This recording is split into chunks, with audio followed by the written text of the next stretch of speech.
Assalamualaikum warahmatullahi wabarakatuh. Yuk kita bahas lagi latihan soal kuantitatif tes potensi skolastik UTBK SBMPTN 2020. Jangan lelah untuk sampai datang hari kalian ujian dan jangan lupa berdoa. Bagi teman-teman yang belum subscribe, please subscribe channel ini supaya lebih berkembang dan bisa berbagi manfaat bagi yang membutuhkan. Dan teman-teman bisa share ke teman-teman yang lain supaya bisa sama-sama belajar dan barangkali bisa membantu teman-teman yang lain yang lagi mencari soal-soal. Karena perbuatan baik pasti akan kembali pada diri kita masing-masing. Terima kasih bagi teman-teman yang sudah subscribe. Saya doakan supaya diberi kelancaran pada saat ujian dan lulus sesuai dengan pilihan yang diinginkan. Oke, langsung saja kita masuk ke pembahasan yang pertama.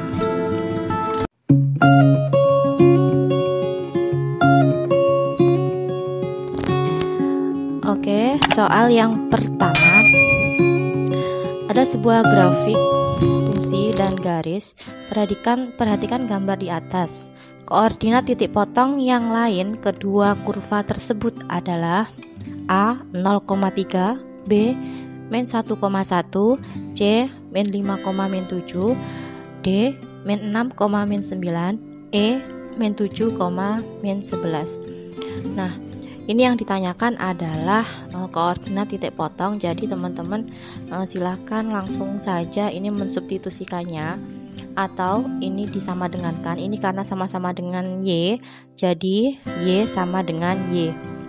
Y ini 2x plus 3 sama dengan min x pangkat 2 min 2x plus 8. Kemudian daerah sini dipindah ruas ke kiri, jadinya x kuadrat. Kemudian 2x ditambah 2x itu 4x, 3 dikurangi 8 itu min 5 sama dengan 0. Kemudian silakan difaktorkan.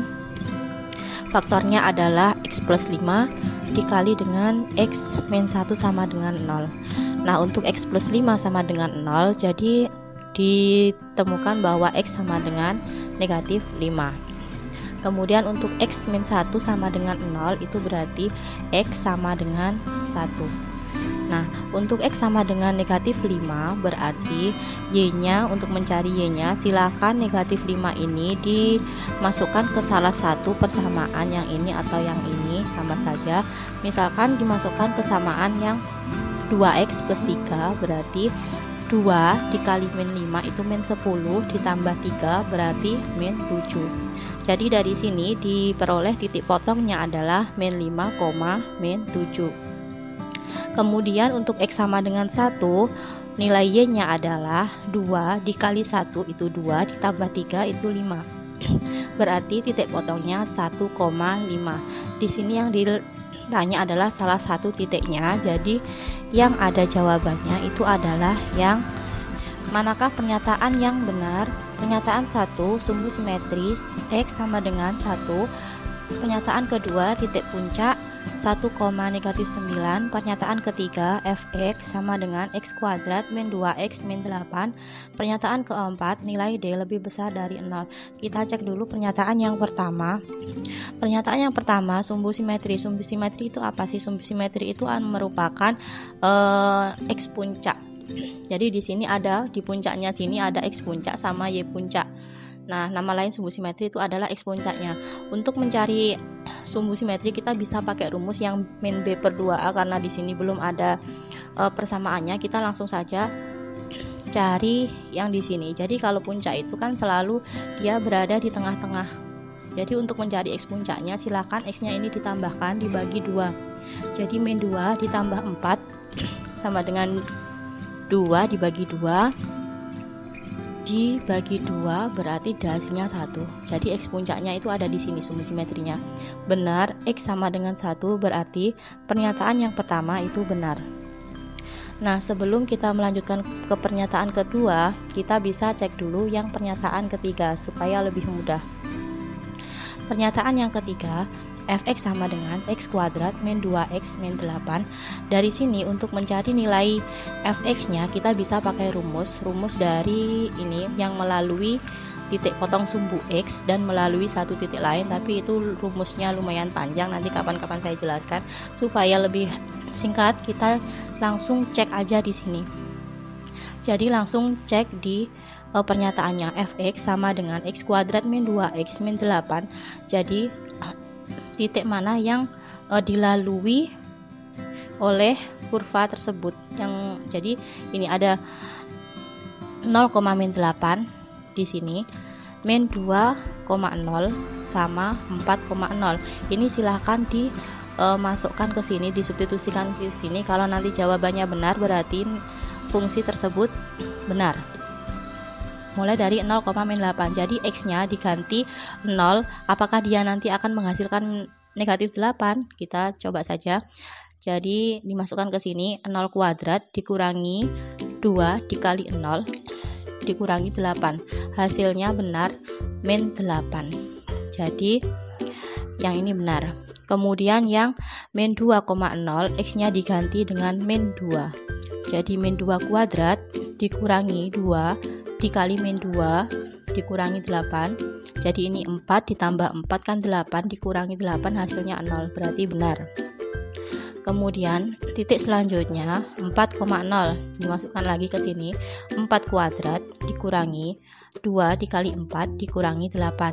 Jadi ini 4 kuadrat 16 dikurangi 16 kan 8 dikurangi 8 0. Oke, berarti karena fungsi titik-titik tersebut berada dalam fungsi ini, berarti fungsi ini benar. Jadi pernyataan yang ketiga benar. Jadi langsung disubstitusikan ke fungsinya saja. Kemudian kita cek pernyataan yang kedua. Pernyataan yang kedua, titik puncak itu x puncak sama y puncak. Titik puncaknya tadi, x puncaknya tadi sudah diketahui 1. Bagaimana untuk mencari si y puncak? Si y puncak ini silahkan teman-teman substitusikan ke persamaan fungsi kuadratnya ini. Jadi kita ambil fungsi kuadratnya yang nomor 3 karena nomor 3 itu sudah benar. Jadi x-nya disubstitusikan saja, berarti dari fx sama dengan x pangkat 2 min 2x min 8. Jadi f1 sama dengan 1 pangkat 2 min 2 dikali 1 dikurangi 8, hasilnya min 9. Berarti titik puncaknya benar 1, min 9. Jadi pernyataan kedua itu benar. Kemudian untuk mencari nilai diskriminan, kita bisa pakai fungsi kuadrat ini, yaitu rumusnya adalah b kuadrat min 4ac. B kuadrat min 4ac apakah kurang dari 0 atau lebih besar dari 0 itu boleh, tapi di sini saya melihat dari grafiknya saja supaya lebih mudah. Kita ketahui bahwa diskriminan kalau dia memotong di sumbu x, itu pasti diskriminannya lebih besar dari 0. Kemudian kalau menyinggung sumbu x itu diskriminannya pasti sama dengan 0. Kemudian kalau diskriminannya kurang dari 0 berarti dia tidak memotong sumbu x. Bisa kita lihat di sini bahwa kurva ini dia memotong sumbu x di min 2 dan 4. Berarti nilai diskriminannya pasti dia lebih besar dari 0. Jadi pernyataan yang keempat itu benar. Karena 1, 2, 3 dan 4 benar, berarti jawabannya yang E. Oke, lanjut soal nomor 3. Diberikan titik A yang ditempatkan di bidang XY dari pernyataan berikut. Manakah yang dapat membuktikan titik A berada di kuadran kedua? Putuskan apakah pernyataan 1 dan 2 berikut cukup untuk menjawab pernyataan tersebut. Pernyataan 1, Y sama dengan min X pangkat 2 min 3X plus 4. Pernyataan kedua, Y sama dengan 2X ditambah 10. Ini masih dalam fungsi kuadrat. Ini temanya masih dalam fungsi kuadrat. Kalau ada soal seperti ini, kita gambarkan saja supaya lebih mudah melihatnya. Dari pernyataan pertama dulu, Y sama dengan min X pangkat 2 min 3X plus 4. Kalau kita ingin membentuk suatu kurva, kita bisa menyamandengankan 0 atau masukkan Y-nya 0 untuk mencari nanti nilai titik potongnya terhadap sumbu X. Jadi Y-nya kita ganti 0, kita cari X-nya. Jadi kalau Y-nya 0 berarti kita faktorkan saja ini. Kalau difaktorkan adalah min X plus 1 dikali dengan X plus 4. Kemudian min X plus 1 sama dengan 0, jadi X nya ini sama dengan 1. Kemudian untuk X plus 4 berarti X plus 4 sama dengan 0, jadi X sama dengan negatif 4. Dari sini kita bisa buat kurvanya, suatu kurva yang memotong sumbu X di titik 1 dan min 4.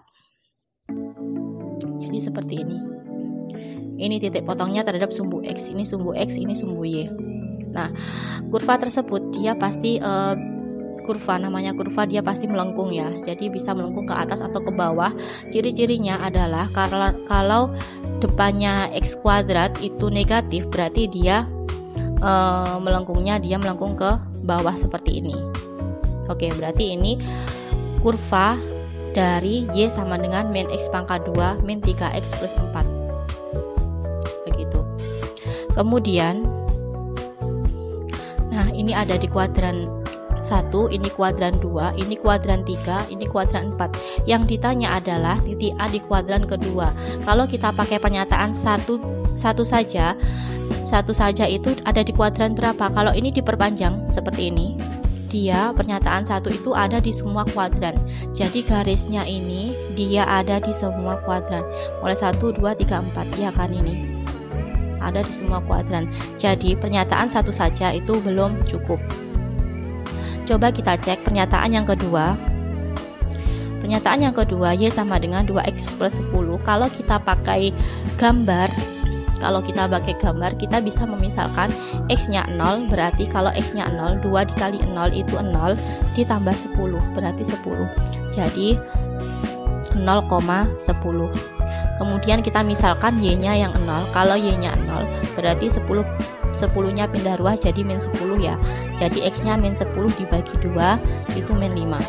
Min 5,0. Jadi garis tersebut melalui dua titik ini.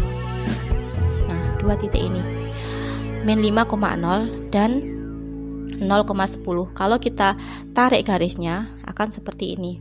Nah, dari sini perpotongan antara kurva ini dan garis dia ada di sini.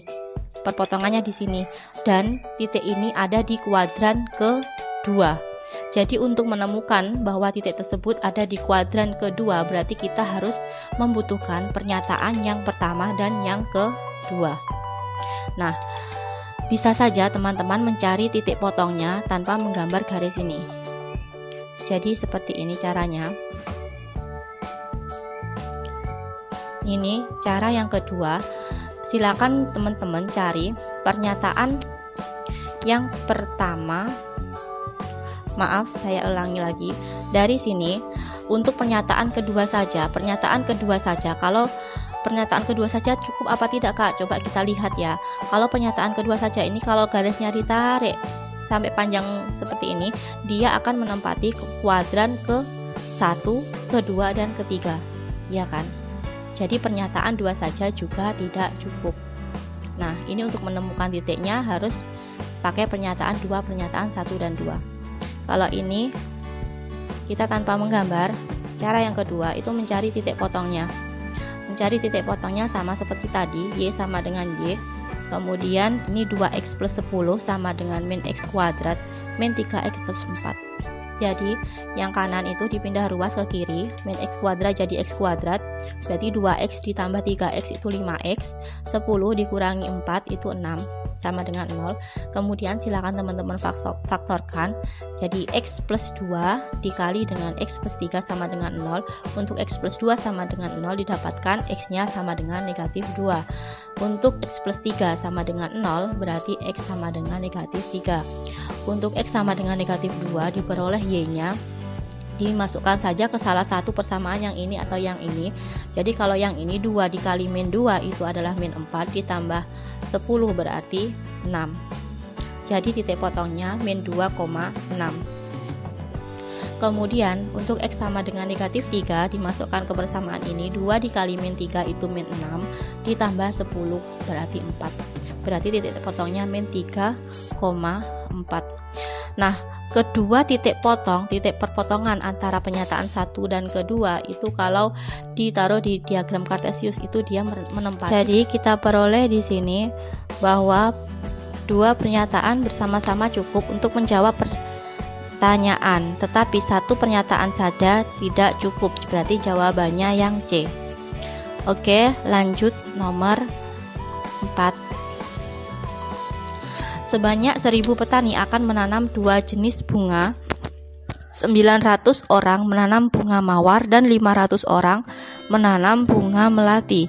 Jika X adalah jumlah minimum petani yang menanam keduanya dan Y adalah jumlah maksimum petani yang menanam kedua-duanya, maka X plus Y adalah.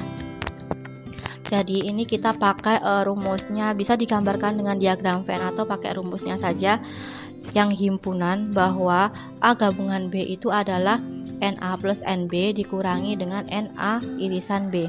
Kita sekarang mencari jumlah minimum petani yang menanam keduanya dulu. Jadi semuanya itu sama dengan yang menanam mawar ditambah dengan yang menanam melati dikurangi yang menanam keduanya. Jadi yang menanam keduanya itu adalah X. Jadi untuk mencari nilai X-nya 900 ditambah 500 itu adalah 1400 dikurangi 1000. Jadi X-nya adalah 400.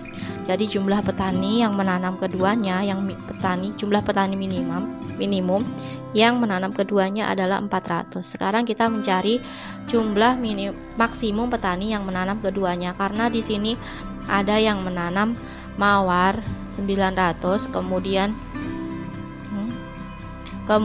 melati 500. Jadi bisa jadi yang 500 orang ini itu menanam keduanya. Jadi bisa jadi 500 ini juga menanam mawar dan melati. Jadi jumlah maksimum petani yang menanam keduanya itu adalah 500. Ya. Berarti nilai X plus Y itu 400 ditambah 500 sama dengan 900. Berarti jawabannya yang do. Oke, next soal yang kelima. Sama seperti yang keempat tadi, ada 500 peternak di suatu kampung, 350 peternak bebek dan 225 peternak sapi. Jika P adalah jumlah minimum peternak kedua hewan tersebut dan Q adalah jumlah maksimum peternak keduanya, maka Q min P adalah, kita mencari jumlah minimum dulu peternak kedua hewan tersebut. Caranya sama seperti tadi. Berarti tinggal 350 ditambah 225 dikurangi 500. Hasilnya adalah 75. Maaf, ini bukan X tapi Q. Kemudian untuk mencari jumlah maksimum peternak yang peternak keduanya itu kita ambil yang 225. Nah, jadi P-nya 225. Yang ditanya adalah Q min P, jadi 225 dikurangi 75 sama dengan 150, berarti jawabannya yang B. Oke, next soal yang keenam. Dari huruf A, M, W, T, X disusun sehingga mempunyai susunan yang bersifat palindrom, yaitu dibaca dari kiri ke kanan atau sebaliknya susunan hurufnya sama. Contoh M, A, W, T, W, A, M. Jadi dari kiri ke kanan itu kebalikannya. Jadi kalau dibacanya sama. Susunan huruf terdiri dari 7 huruf. Setiap huruf hanya boleh digunakan paling banyak 2 kali dan huruf T selalu berada di tengah. Berapa banyak susunan huruf yang mungkin? Jadi kita buat aja susunannya yang 1, 2, 3, 4 ini. Karena yang 3 belakang ini pasti dia menyesuaikan dari 3 yang depan. Oke, kita buat kotak 4 seperti ini. T-nya itu harus di tengah, yaitu di urutan keempat di tengah. Kemudian dari 5 huruf ini, huruf T sudah dipakai 1 di sini, berarti dia hurufnya masih 4. 4 bisa kita letakkan di sini. 4 sudah dipakai 1 di sini, berarti nanti hurufnya tinggal 3. 3 sudah dipakai 1 di sini, berarti hurufnya tinggal 2. Ini sudah selesai, berarti tinggal ngalikan saja. 4 kali 3 kali 2 hasilnya adalah 24. Next, soal yang ke-7. Jika G G 2X pangkat 3 sama dengan 2X pangkat 3 min 3, dan HX sama dengan 5X plus 2, maka G bundaran HX adalah, jadi dari sini untuk mencari GX nya saja, karena ini sama 2X pangkat 3, sama-sama 2X pangkat 3, kita boleh menggantinya dengan huruf apapun yang sama. Oke, kita tulis dulu 3 2X pangkat 3 sama dengan 2X pangkat 3 min 3. Misalkan 2X pangkat 3 nya itu adalah P, jadi kita bisa menuliskannya GP sama dengan P min 3. Boleh dituliskan seperti ini asalkan sama. Oke, berarti GP nya sama dengan P min 3. HX nya tetap 5X plus 2. Kemudian G bundaran H itu sama dengan GHX. Artinya si HX ini dia disubstitusikan ke G, ya. Jadi G HX nya adalah 5X plus 2. Jadi nilai P di sini untuk G, nilai P di sini diganti dengan 5X plus 2, ya. P min 3 berarti 5X plus 2 dikurangi 3, hasilnya 5X min 1. Oke, jawabannya yang E. Next, nomor 8. Nomor 8 masih soal komposisi dan inverse. Jika fx kuadrat ada sama dengan x pangkat 2 sama plus 5 dan gx sama dengan 2x plus 1, maka nilai f bundaran gx adalah, nah sebelumnya kita harus mencari dulu nilai fx dulu. Bagaimana untuk mencari nilai fx nya? Nilai fx itu bisa dicari langsung seperti tadi ya teman-teman, nomor 7 tadi, bisa langsung fp sama dengan p plus 5. Coba kita mencarinya sekarang pakai inverse. Gimana sih sebenarnya kalau pakai inverse? Jadi seperti ini sebenarnya, x kuadrat silakan dicari inverse nya. Misalkan x kuadrat sama dengan y, berarti ini y inverse nya itu sama dengan akar x. Jadi untuk mencari x nya itu kan sama dengan akar y, jadi y inverse nya ini sama dengan akar x. Kemudian untuk mencari fx nya berarti fx saja, berarti akar x ini disubstitusikan ke sini, akar x pangkat 2 ditambah 5, hasilnya adalah akar x dikuadratkan to x, berarti x plus 5. Jadi fx nya bisa kita ganti dengan x plus 5. Ini kalau pakai inverse. Kemudian fx nya sudah tahu x plus 5, gx nya sama dengan 2x plus 1. Silakan dimasukkan saja ke f bundaran gx, berarti fgx. Fgx berarti gx nya 2x plus 1 dimasukkan ke sini, jadi 2x plus 1 ditambah 5 berarti hasilnya 2x plus 6. Oke, yang E. Soal yang ke-9.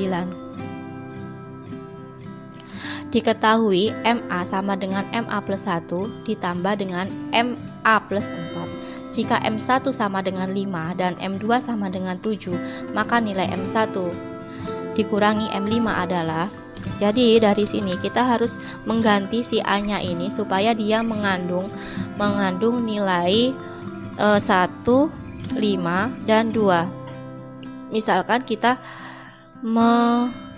mengganti nilai A nya itu adalah 1. Jadi dari sini M1 sama dengan, karena A nya 1 berarti M1 tambah 1 ditambah dengan M1 tambah 4. Jadi M1 sama dengan M2 ditambah M5. 1 tambah 1 2, 1 tambah 4 itu 5. Kemudian yang ditanya di sini adalah M1 dikurangi M5. Kalau M1 dikurangi M5 itu hasilnya adalah M2. M2 sendiri itu adalah 7. Berarti kita sudah ketemukan jawabannya 7 yang E. Soal yang ke-10. Diketahui bangun datar berikut: 1 persegi, 2 segitiga sama sisi, 3 trapesium siku-siku, 4 layang-layang. Ada berapa bangun yang memiliki simetri putar dan juga simetri lipat? Coba kita ke persegi. Persegi dia jelas memiliki simetri lipat. Kemudian kalau simetri putar dia juga jelas punya. Berarti yang pertama itu benar. Kemudian yang kedua, segitiga sama sisi. Segitiga sama sisi jelas memiliki simetri lipat dan memiliki simetri putar. Jadi nomor 2 jelas benar. Nomor 3 trapesium siku-siku dia tidak memiliki simetri lipat, juga simetri putar. Berarti nomor 3 salah. Kemudian layang-layang simetri lipatnya di sini. Berarti dia hanya mempunyai satu simetri lipat dan tidak mempunyai simetri putar. Berarti yang mempunyai simetri putar dan juga mempunyai simetri lipat itu ada 2. Next, soal yang ke-11. Soal matriks. Diketahui matriks P 3 min 2 2x min 1 4. Jika determinan P sama dengan 0, maka nilai X adalah. Ini determinan P sama dengan 0. Biasanya disebut juga sebagai matriks singular. Matriks singular itu dia tidak punya inverse, jadi determinannya itu sama dengan 0. Oke, untuk mencari determinan itu adalah 3 dikali 4 dikurangi dengan 2x min 1 dikali min 2. Jadi seperti ini. Determinan sama dengan 0. 3 kali 4 dikurangi 2x min 1 dikali min 2 sama dengan 0. 3 kali 4 12. Min kali min ini kan plus ya. Jadi 2 dikali 2x itu 4x. 2 dikali negatif 1 itu min 2 sama dengan 0. Kemudian 4x sama dengan, karena ini 12 dikurangi 2 itu 10. Jadi kalau pindah ruas hasilnya ganti min 10. Jadi 4x sama dengan negatif 10, x nya sama dengan negatif 10 dibagi 4. Jadi hasilnya sama-sama dibagi 2. Jadi tinggal negatif 5/2. Oke, jawabannya yang E. Next, soal nomor 12. Jika diketahui matriks P 4, 5, 2, 0 dan Q 1, 2, 3, 1.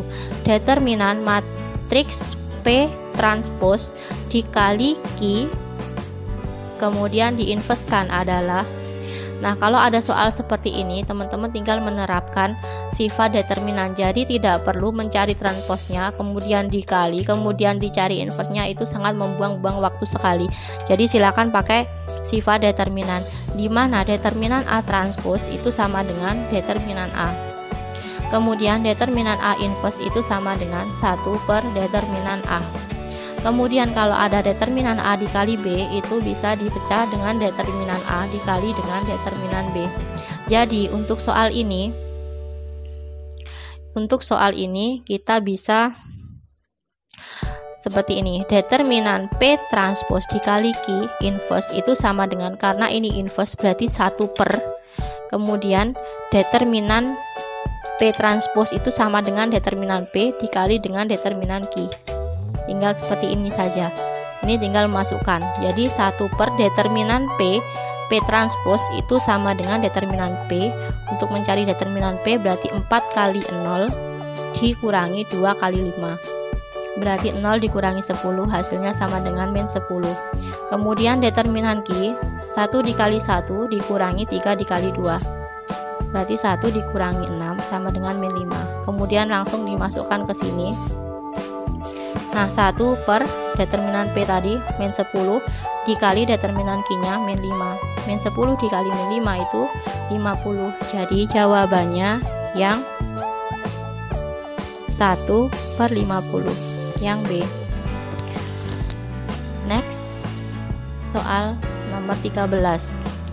Diketahui bilangan S apabila dibagi 5 sisanya 3 dan apabila dibagi 7 sisa 4. Nilai S yang mungkin adalah pernyataan pertama 68, pilihan kedua 53, pilihan ketiga 38, pilihan keempat 18. Kita coba yang pertama dulu, 68. 68 itu kalau dibagi 5 apakah sisa 3? Jadi 68 itu 5 dikali 12 kan 60, ditambah 3, berarti oke, 68 kalau dibagi 5 itu akan bersisa 3. Kemudian kalau dibagi 7, berarti 7 dikali 9, 7 dikali 9 itu 63 ditambah 5, kan 68 ya, berarti kalau 68 dibagi 7 itu hasilnya 9 dan sisanya adalah sisa 5. Yang dibutuhkan di sini sisa 4, berarti pernyataan pertama itu salah. Kemudian pernyataan yang kedua, 53 dibagi 5, apakah sisa 3? Berarti 53 itu sama dengan 5 dikali 10 ditambah 3. Iya, berarti ini sisa 3. Oke, ini. Jadi yang di belakang ini adalah sisanya, teman-teman. Kemudian 53 dibagi 7 sisa berapa? Berarti 7 dikali 7 itu masih 49 ditambah 4. Itu akan menghasilkan 53. Berarti 53 dibagi 7 itu hasilnya 7 dan sisa 4. Oke, berarti sisa 3 sisa 4, berarti pernyataan yang kedua itu benar. Coba pernyataan ketiga. Pernyataan ketiga, 38 itu adalah kalau dibagi 5 hasilnya 7 sisa 3. 5 kali 7 itu 35 tambah 3 itu kan 38, benar ya berarti ini ya. Kemudian kalau dibagi 7, kalau dibagi 7 itu hasilnya 5, ini sisanya sisa 3. Ini dibolak-balik aja, sama aja ya. Berarti karena ini sisa 3, berarti yang nomor 3 itu salah. Kemudian kita lanjut yang nomor 4. 18 dibagi 5 sisa berapa? Jadi 18 bagi 5 itu 5 dikali, bukan dikali 2 ini ya, dikali 3. 5 dikali 3, ini bukan 2 tapi 3, maaf. 5 kali 3 itu 15 tambah 3, berarti 18, ini betul sisa 3. Kemudian untuk 18 lagi dibagi 7, berarti 7 kali 2 kan 14. 14 tambah 4 itu 18. Berarti 18 dibagi 7 itu hasilnya 2 sisa 4. Berarti benar dong, kalau dibagi 5 itu sisanya 3, kalau dibagi 7 itu sisanya 4. Berarti pernyataan yang keempat itu benar. Jadi jawabannya yang C. Oke, untuk video ini soalnya sampai nomor 13. Oke, sekian pembahasan dari saya. Silahkan ditunggu next latihan soal untuk kuantitatif yang akan datang. Tetap semangat terus belajarnya. Semoga apa yang kalian cita-citakan itu bisa terwujud. Sekian dari saya akhiri. Wassalamualaikum.